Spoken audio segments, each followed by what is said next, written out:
starting a new vlog that's going to be the finishing of 2 books that I'm in the middle of, and then beginning September with the Bookopolathon / magical readathon.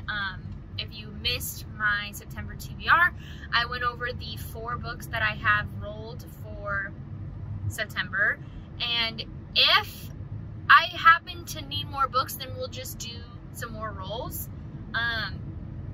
But as of now, I mean, that could happen. I don't know. It really depends on if my reading continues to be as strong as it has been in the last, like, 2 weeks.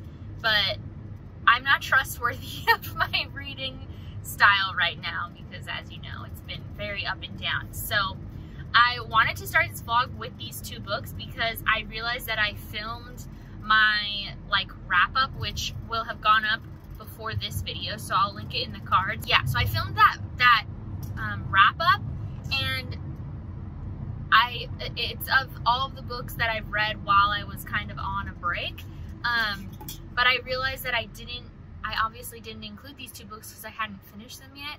I filmed it like right before I started these 2, but I'm not gonna film a August wrap-up when I just posted that. So I just wanted to include these somewhere in a reading vlog. So I am in the middle of The House in the Cerulean Sea by TJ Klune. I am maybe 30% into it. I'm loving it so far. I'm listening to it on audiobook, and I find myself just kind of like sitting here and like like that's my expression the whole time. I'm really liking it. It's giving me very similar vibes to Welcome to Night Vale by Jeffrey Kink and Jeremy something. It's giving me very similar vibes, which is weird because I think the reason is, actually, now that I'm trying to vocalize it, is because this book doesn't exactly match a genre. Like, I mean, obviously it's got fantasy in it, and it's one of those, like, dystopian utopians, like, everything has its place and everything runs so smoothly, but it's very clear from the very beginning that all of these rules and regulations are kind of in the way of normal human emotions and feelings and all this stuff. So that's part of why maybe, like, it is, I don't know exactly what it is. Welcome to Night Vale is not a dystopian utopian, but it has this same kind of writing style, maybe, that is just like not something you see every day in writing. Just kind of like almost this blunt nature of stuff, telling you stuff that doesn't always exactly make sense. I think that that's maybe part of it too. And then I'm also like a 4th-ish or maybe a 3rd of the way through The Good Daughter by Karen Slaughter, which Chelsea recommended to me when we were on our live, which also can be linked, so I will put that in the cards above if you're interested in watching it back. But we did a live together a couple weeks ago now, and just kind of caught up, talked about life, talked about books. The Good Daughter, Karen Slaughter wrote Pretty Girls, which is this really, really, like, fucked up thriller horror, maybe? Thriller horror. It's about these 2 sisters, and one of them is taken, and so the other sister is trying to save her, and there's a lot of, like, torture on the page and all this stuff. And I was telling Chelsea in that live that I'm surprised that that hasn't been bothering me, and I wonder if it will, because I just read Butterfly Garden and absolutely loved it, and I wonder if, like, maybe after I give birth, will that change? Because I know a lot of times, you know, people who become parents, like, suddenly can't handle the same type of terrible stories that they used to. I know that's a common thing. My best friend Bailey had the same issue. Lots of people had that issue. So I was basically talking about, like, I wonder. And so Chelsea said, well, you should read The Good Daughter right now because you'll still like it. Maybe you won't later. And the beginning scene of it was really intense, really well done. Just like a shit show, you know, you're thrown into this really awful moment of these kids' lives, and then we flash forward many years, and now I'm still kind of trying to, the story is interesting, but it's not, I haven't gotten to the part where we're in the rest of the book has, you know, this fucked up ambiance. I still am kind of, there is something that happened after the flash forward, and so now we're dealing with the repercussions of that, but I don't know if we're gonna get, like, another, is this book gonna be like Pretty Girls, where it has these scenes of torture in it, because that is really what made Pretty Girls so horrible but so good, you know. So I'm still kind of like waiting for what's gonna happen in that one, but I'm liking both of them for sure. I'm really liking A House in the Cerulean Sea, and yeah, I'm going to continue listening to House in the Cerulean Sea right now. I'm on my way to work. It's Friday, and it's the 27th of August, so I have a few days to finish up. I am going out of town tomorrow through Monday, which is basically the end of August, so I'm really hoping to finish House in the Cerulean Sea on my drive out of town, because it's like a 3.5-hour drive there and then also back on Monday. And I'll be by myself because I'm going to see Sierra, but Bailey's also coming, but in her own car, because she's coming a day later than I am. So yeah, so that's what's up. And then hopefully I'll get some of The Good Daughter done. I don't know exactly when. I mean, if today is slow, which Fridays often are, I might be able to read some at work. I did bring it, so we'll see. Hello, it's the next day. It's Saturday. I'm on my drive to Sierra's. I've been driving for like 2.5 hours. I still have like an hour and a half left. And I just finished The House in the Cerulean Sea, and I'm so glad that I decided to include it into this vlog so that I could talk about it, because I didn't know that I was gonna love it as much as I did now that I finished it. This book, I'm giving it a 5 out of 5 stars. I sobbed for like the entire epilogue, and like partially do blame that on pregnancy hormones, but also I'm a sap and I cry a lot. But yeah, it was so fucking good. It was so good.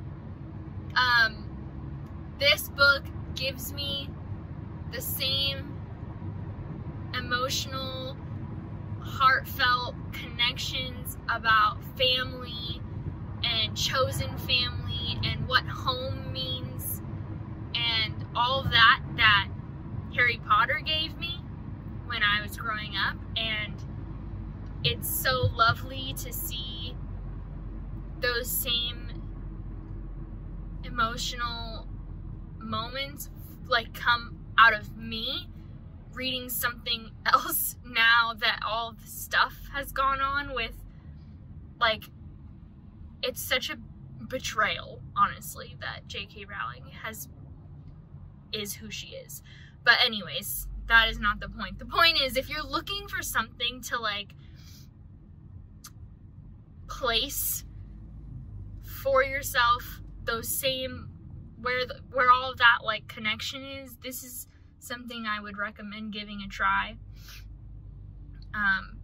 I loved the, like, quirkiness of this book too, which is totally separate of the Harry Potter connection. Just the feeling of, like, what home means and family and all of that. That's where I see that similarity. But that's where the similarity pretty much, in my opinion, ends, other than the fact that there's some magic in here, but not in the same way either. So anyways, this book is about an orphanage for magical children And we have Linus, who is working for this company that basically makes sure that the orphanages are working to code and like the children are kept safe. And so then he goes to this orphanage for a month to like write a report, and ends up basically falling in love with like the kids and it becoming his own home, as well as realizing that this is a home for these kids. They're not just waiting to leave, you know? And yeah, it was really, really good. And so, oh my God, like I don't have anything bad to say. And I started saying about how it was quirky. I'm sorry, I'm like overwhelmed by how good this book is. So, one of my favorite things about this book is that it also gives me Welcome to Night Vale vibes. Welcome to Night Vale, I think I mentioned this in my previous clip. It has this like quirky writing style that's really fun. I found myself laughing throughout the whole entire book. I found the kids so hilarious, and like, are they exactly how kids would normally be? Probably not. They're a little bit, they have, you know, faster snarky things to say, but some kids are like that. It just so happens that all of them are like this. So anyways, like, I'm not saying that the kids are 100% realistic, but they were fucking hilarious, you know what I mean? Like, they just would throw things out, and then of course, like, there's this magical aspect. So you have Lucy, which is the main kind of reason that Linus is sent there. Lucy is Lucifer, the son of Lucifer, and so he's the Antichrist. So he was sent there in order to make sure that the children are safe from the other child named Lucy and all this stuff. And so Lucy will just randomly say like this one sentence that starts out like, "Oh, did you like my record player? Because if you didn't, then I will like tear you apart from limb, and I could make you boil from the inside out. Haha." And it's just so like ridiculous. I loved it. I loved every single second of reading or listening to this. I liked the narrator too. Like, I think the narration of this audiobook was quite fun. Each character was given not different. It was one narrator playing all the different voices, but all of the voices were very distinct, and just very fun. And there were so many like important, just sweet moments. Oh my God, I loved it so much, and I'm crying again. Okay, bye.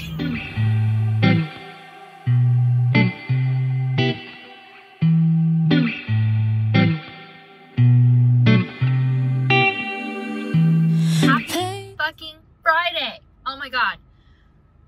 I never get to actually move in traffic like I just was doing 2 minutes ago. So the first like portion of my drive was just like no traffic. It was wonderful. This is what happens on a long weekend Friday, apparently. But now I am not moving. So I wanted to come on and update because I finished 2 books. So I finished The Good Daughter, which was not part of Bookopolathon / Magical Readathon. So The Good Daughter is by Karen Slaughter. I read it physically. It's a long book. I didn't realize how long it was until I would notice that like I'm not done with it, even though I'm reading it really fast. But Karen Slaughter's writing is always, as far as I know, always really dark and fucked up. And this book is about 2 sisters, and Pretty Girls was also actually. Anyways, so this book is about Sam and Charlie, 2 sisters. And when they were 16 and 13, their dad is a defense attorney, and some people who didn't like him decided to come to their house, and they killed their mom, and then they shot one of them. They also, you know, did other horrible things, and so that happened. And then now we fast forward through to both Charlie and Sam are in their like late 30s, early 40s, and there's been a school shooting in this small town that they're from. and their dad decides to start being the defense attorney for the shooter, and just a bunch of stuff goes from there. There's a lot of story. There's like the history of that the first murder and the event that happened when they were younger, and you get more information and stuff comes out about that, and then you also get the information on this school shooting that has occurred current day. And there's a lot of trigger warnings. I mean, this book has rape, and it has statutory rape and true forcible rape directly on the page. It's explicit, not implied. There is obviously murder. There's like really gruesome, gory scenes. There's conversations about miscarriage and inability to get pregnant also in this book, along with all the other terrible fucked up shit going on. Yeah, there's a lot. It was good. I gave it a 4 out of 5 stars. I did not love the end reveal, the reveal of what really happened. And I'm not going to give you any more than that because there's 2 scenarios. One of them I really liked, one of them, well, not really liked, just it felt like it made more sense than the truth we thought was the truth that wasn't really the truth. Whereas pictures with my body, there's just something about me. When I get around you, I move so different when you're watching. There's just something about me when I get around. I save my lips for kissing, baby, come and listen to the language in my vibe. I don't need words to show you, I wanna get to know you. There's a message for you to find. It's Wednesday the 8th. I think the last time I talked to you was Friday. I interrupted myself, well, no, my sister interrupted my vlog because she FaceTimed me and then I just never picked it back up. But I was talking about The Good Daughter, and anyways, it was very good. I gave it a 4 out of 5 stars. I am currently reading Elatsoe by Darcy Little Badger, and this book is so good so far. It's a young adult or old middle grade. I think it's a no. It's definitely a young adult. Our main character is 16, so it's a young adult, but it does have a little bit of a younger feel most of the time. I don't know. You know how, like, I just saw this tweet. Sorry about this sun flare. It'll go away when I get onto the freeway because I'll turn.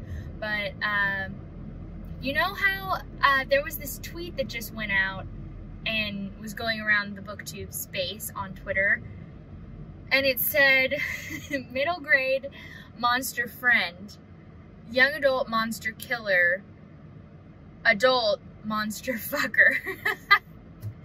And so it does have a monster friend. It has a ghost dog, and we follow our main character, whose name is escaping me at this exact moment. I can't think of it, but she is Native American Lipan, I believe, and this takes place in like an alternate United States reality of monsters existing and like people knowing about magic and it being regulated like normal, like within our government and all that stuff. So she has a friend named Jay who has some fairy in him, or fae, and there's like circles that you can like transport with if you're fae blood or know someone or with someone who's fae blood, and you know, just stuff like that. There's vampires, and all of this, like, I mean, it's pretty fun. It was a little jarring to begin with, even though I had read the synopsis, so I knew that we were in this, you know, like alternate reality of magic existing. I was also like kind of taken aback just with how, you know, kind of an air of no secrets, because that's usually what we read with things like this, obviously, like with the being able to raise ghosts from the dead, it would be a secret, you know, maybe a family secret, but a secret nonetheless. So it was a little jarring to get used to this like alternate reality version that Darcy is writing, but it's really fun, and yeah, I'm liking it so far. I've been having an issue the last few days just picking up books, but that's a me problem, not the book problem. Because when I do pick it up, I'm fully enthralled. It's just getting me to pick up the book. Who's surprised? I have said that my reading has been like either really good or not really good at all. And then I think I may have technically started it, but if I did, I only listened to like 5 minutes of All Boys Aren't Blue by Martin something or something Martin. George R. Martin? No. I don't know what his name is, I'm sorry. Yeah, I am going to be listening to that on audiobook, so when I get off of here, I'll start listening to that on my commute. And yeah, I am 19 weeks pregnant today. And over the weekend, I feel like my bump has popped for the first time. I'm sure it'll, from what I hear, that usually happens a couple times, where all of a sudden it feels like it's grown significantly, and this weekend that's what it felt like. So that's exciting, and yeah, I've been feeling like regular kicks and all that good stuff. It's like still really light kicks. It's not like the ones that are like yet, or like stabbing me in, you know, a rib. That hasn't happened yet. The baby's too small still. But the baby is 11 ounces or 10.5 ounces and 10 inches long from head to toe. That's crazy. And it said it was the size of a guinea pig, a mango, and pancake, which pancakes can be all different types of sizes. What the fuck? And then my other app said it's the size of, you know, those 90s, the like thing that you put on, they're usually red, and then you like click to see different pictures. One of those, or the little alien from Toy Story, or there was another one. I think it was a mango too, because I think it's fruit. Anyways, so super exciting. I'm hitting traffic. I'm gonna go and listen to... Hello, happy Friday! It's Friday the 10th.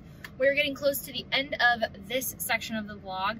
I am halfway through Elatsoe. I'm really enjoying it.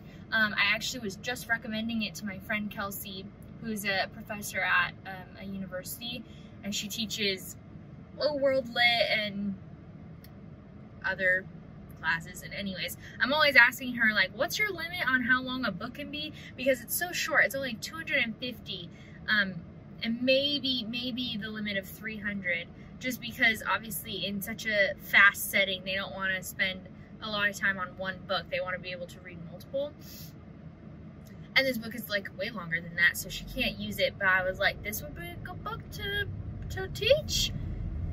So anyways, it is very good. I'm enjoying it a lot. It's good. It has this like mystery element. It has kind of a dual mystery element, because there's the mystery of Elatsoe's, or Ellie's cousin's death, and so she goes to the town to help figure out what happened, because the police have put it down as an accidental death, but she was like spoken to him before, like right after he died, saying that he was murdered. So there's this aspect, and then there's also this like weird thing going on with Ellie, because she can raise the dead and all of this stuff. Not raise the dead, but bring the ghosts. And you're not supposed to bring human ghosts back, because those are dangerous. But she like accidentally ended up maybe in the underworld. She doesn't know how she did that, because usually that has to be like very purposeful, and she just like did it on accident. So she's like kind of freaked out about that, and that's real good. I'm enjoying it. And then I'm also about halfway through All Boys Aren't Blue by George M. Johnson. I finally got his name. And he did, M stands for Matthew, and he talks about going by Matthew versus George and all this stuff. And this book is already so fucking amazing. I started crying like right after I got off recording the last clip. I turned it on and I had not really started it. I'd only been like a couple minutes in. And during that hour of driving got me 2 times that much. So 2 hours in. And I was just sobbing in the car on my way to work because holy shit. It's just so good the way that anybody, almost all memoirs I feel do this to me. It's just, it's your story, you know, it's that person's story, and being able to really open up and, you know, give everything that has happened to you or that you have gone through with you know, sincerity and kind of no holds. It always really gets to me when somebody is able to open up so that somebody else can like hear their story and relate and hear that they're not alone and all of this stuff. And woo, it was good. It is good. I'm not done with it. So that's what I'm gonna do when I get off of you. Off of you, not off of you, off of this, talking to you. And yeah, I'm enjoying my read so far. I have one more book left of my actual rolls, which is Empire of the Vampire, and I'm so freaking annoyed because I pre-ordered it from Book Depository. Normally Book Depository ships their pre-orders at least on the day of publication, if not prior to that, so you can get it around publication. And this bitch, the thing still says awaiting publication on the website, which is not true. So because it came out on the 7th and today's the 10th. Yesterday I emailed them asking like what's up with this, and I got an email back, and I was with friends when I got it back, so I only half read it, but it doesn't even seem like they've processed the actual orders yet. It sounds like maybe there was an issue with the actual product, like they didn't get enough or something. It's just super annoying. Like I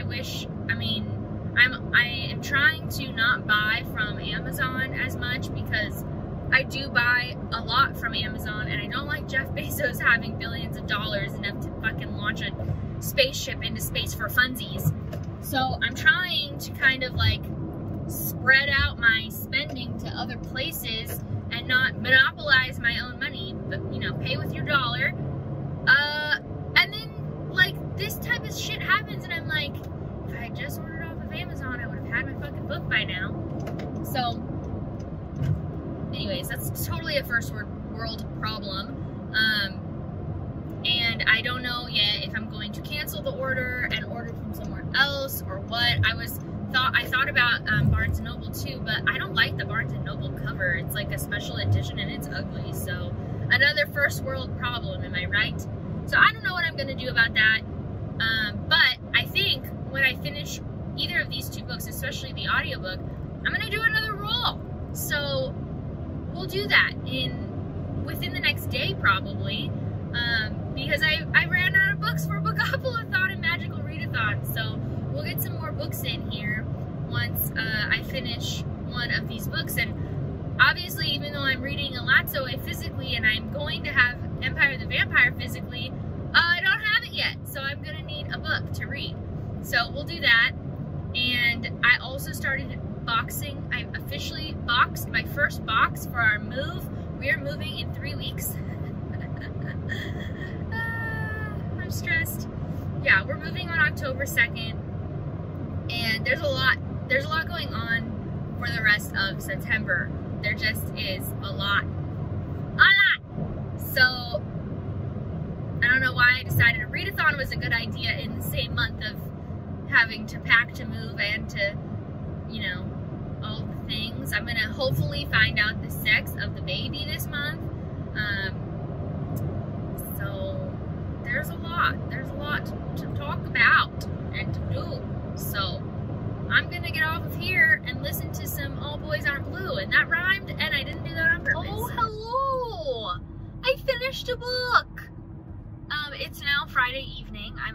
almost home from work. I'm almost home from work, and we're gonna go on a little date night. But I did finish All Boys Aren't Blue on audiobook today, on my way home, and it was so good. Yeah, I already kind of said everything I feel about it, and I feel like most memoirs get a full 5 out of 5 stars when I listen, especially when I listen to them, but when I read them anyways, just because I feel like I said, that it takes a lot of courage to just open yourself up and share like the darkest and deepest, most important parts of your life so publicly, and it's scary. And obviously, like, everyone has, like, the people who make a memoir have the control over what they write, but just the fact that they often choose to share such intimate details of their own personal experiences is always just really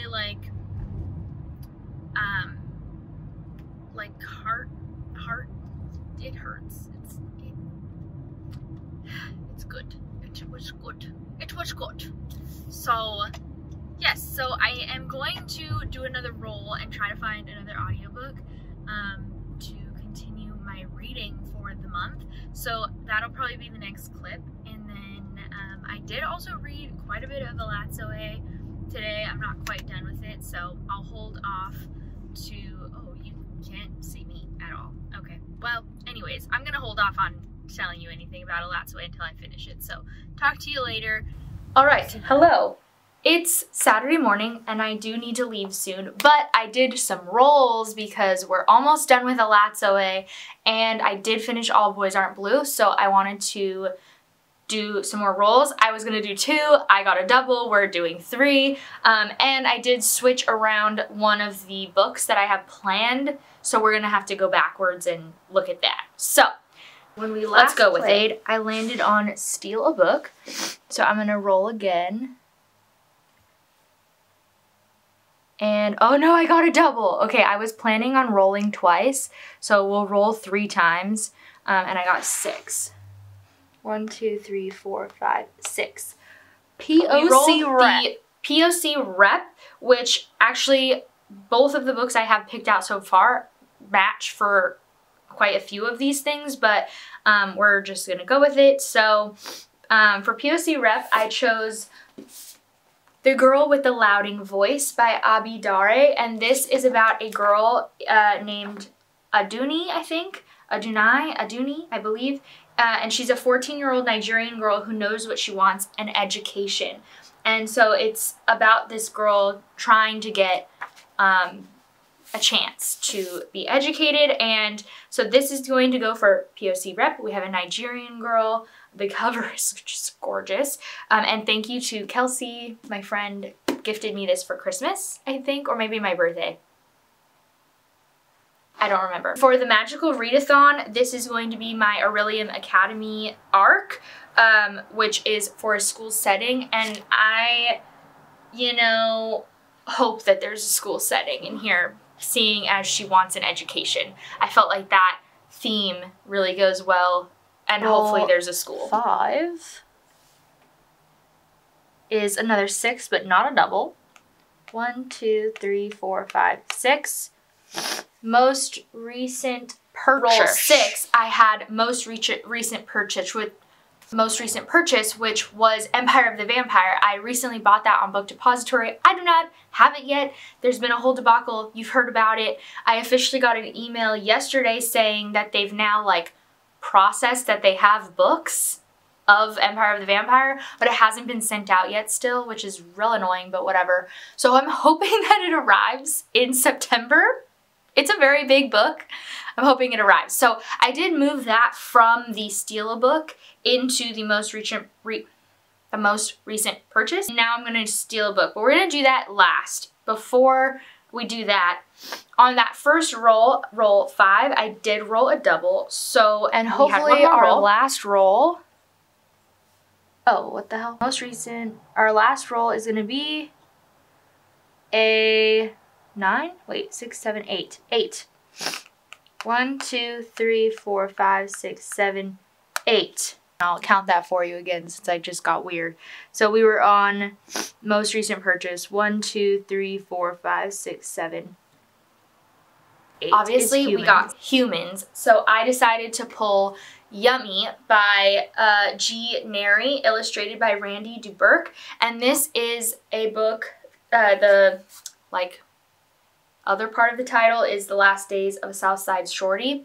This is a graphic novel, which I thought was a good idea since I am now supposed to read 7 books in a month, and that's going to be hard for me because I rolled that double. And this was also, I'm borrowing this from Kelsey, so I want to give it back to her before we do move, just in case like anything gets lost in the move. I don't want that. So for Magical Readathon, I decided to use this for Obsidian Falls, which is the thriller mystery portion. So this is about this kid who went by Yummy. His name was Robert Sandifer, and Yummy could be as tough as a pitbull sometimes. Other times he was as sweet as the sugary treats he loved to eat. Was he some sort of monster or just another kid? And as 11-year-old Roger, which is his classmate, is trying to search for the truth, he finds more and more questions. So it is a mystery. This is a nonfiction, and it's, I believe, about a boy who was shot either in some gang violence, but we don't know yet if Yummy was involved, or in a police shooting. And honestly, I'm not sure which it is, but it is a nonfiction graphic novel about this kid, Yummy. So I don't know if it's really a mystery since like I could look up the true facts about this encounter. We do know the truth, The way that the graphic novel is written is from that classmate Roger's perspective, who doesn't know the truth until the end. So I'm counting this as a mystery. Now, steal a book. We need to look at some TBRs. I'm gonna go to Discord first because I had luck last time we're recording. Okay, so, oh, there's not as many as I thought there would be. So City of Brass is one that's on here, obviously, which I have already read. Here's an ambitious TBR. Let's try that one in a second. Playlist in a second if this doesn't pan out. So let's find, what is she reading? Does Assassin's Apprentice have a map? Let's check. Okay, so my last Magical Readathon prompt is Novice Path Entrance, which is to read a book with a map. So it does have a map. So we're gonna read Assassin's Apprentice, I think, for the steal a book off of somebody else's TBR. So this is Assassin's Apprentice by Robin Hobb. This is the first book in this series. It's a fantasy book. The Kingdom of 6 Duchies is on the brink of civil war when news breaks that the crown prince has fathered a bastard son and is shamed into abdication. The child's name is Fitz, and he is despised. Fitz is raised in the castle stables, and then he's also trained as an assassin and is basically used because he has this because he is the son of the king, even though the king was forced to abdicate. He does have this so he's used as an assassin. I've heard really great things. The whole group of Ashley, Becca, Cody, there were other people involved, we're doing a huge Robin Hobb read-along that I just haven't had the chance to participate in, so I'm excited to give this a try. So those are the 3 books that we'll add to the TBR for the month, and I'm sure that I probably will be finishing these books and giving you more of my thoughts in the next set of vlogs. So this vlog is going to be ending soon. Once I finish Alatso, I'll give you my final thoughts on that. Yeah, hello. Talk to you later. I've dyed my hair. I'm liking it. This lighting is not very good, but it's way darker than its walls. No more grays, and kind of more natural looking. Although it is still pretty red. I do like the redder color on me in general. I've always kind of done a redder look, and this is like falling out. But yes, hello. It's Sunday the 12th. There's a lot going on this coming week, but I am on here because I finished Alatso by Darcy Honey Badger. I don't have the book with me because I gave it to my friend Kelsey today, to borrow because I think she will really like it. But yes, I finished it. I think I'm gonna give it a 4.5 stars. I really, really enjoyed it.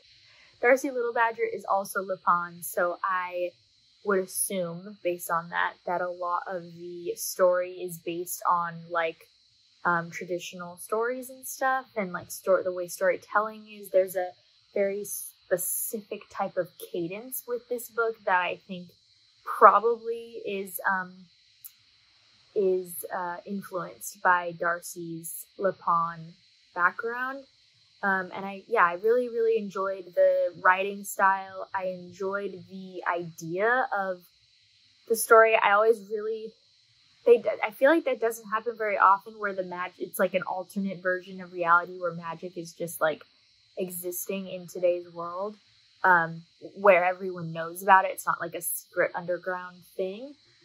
I feel like those are pretty rare, and it did like catch me up at the very beginning of the story. I was like kind of thrown for a loop there, but once I got into it, it was really, really fun. So the story from there unfolds with Ellie's cousin, who's an adult. Ellie is in her teens. I think she's supposed to be 16. Ellie's cousin, who was an adult, has been killed, and so she is visited by her cousin in a dream, and he tells her that he was murdered, it was not accidental. So then she goes to the town and is trying to figure out what happened, and there's more magic involved, of course, and all this stuff. So it's kind of this mystery, and then like also kind of a debate on like justice versus vengeance and all of this. I feel like it was really fun, but also had a very like serious tone at the same time. It was very overlapped with like the tone of banter was very light, but the topic was dark, and there was this mix and really easily woven into kind of the history of like the way the Native American people, like in general, have been dealt with and like have been negatively impacted by settlers in the US and the government and all this stuff. Like all of that was in there, layered on top or underneath maybe the story, and I felt like that was nicely woven into, especially for, it is a young adult novel, so for younger readers to kind of get this information without feeling like they're reading a history book too. I just felt like it was really nicely placed, and it didn't feel like you were being like lectured while reading this book that's also about magic and like kind of a murder mystery. So it was really fun. I really liked it. So that is going to be the end of this vlog. I finished so far The Lasso, All Boys Aren't Blue, and Anthropocene Reviewed. So those three are the books that I finished. I still need to read Empire of the Vampire, which like, I hope it arrives before I move on October 2nd. At this point, that would just be nice, let alone if I get to read it for this vlog and for this readathon. So I need to read that, and I need to read Yummy, which is a graphic novel. I'm currently I have started The Girl with the Louding Voice, which is, I'm about 10% in, and I am enjoying it so far. It's still like getting into the story. I'm listening to that one on audiobook. And then I am also just about to start The Assassin's Apprentice by Robin Hogg.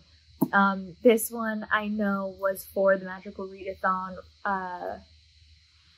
Novice Path entrance, read a book with a map, and it was the Steal a Book, because I switched Empire of the Vampire for that book, because that one was most recently purchased. So I'm going to be reading this. I don't know a whole lot about this one, other than that it's a fantasy, and it's the first in a long series, and Robin Hobb is pretty well loved.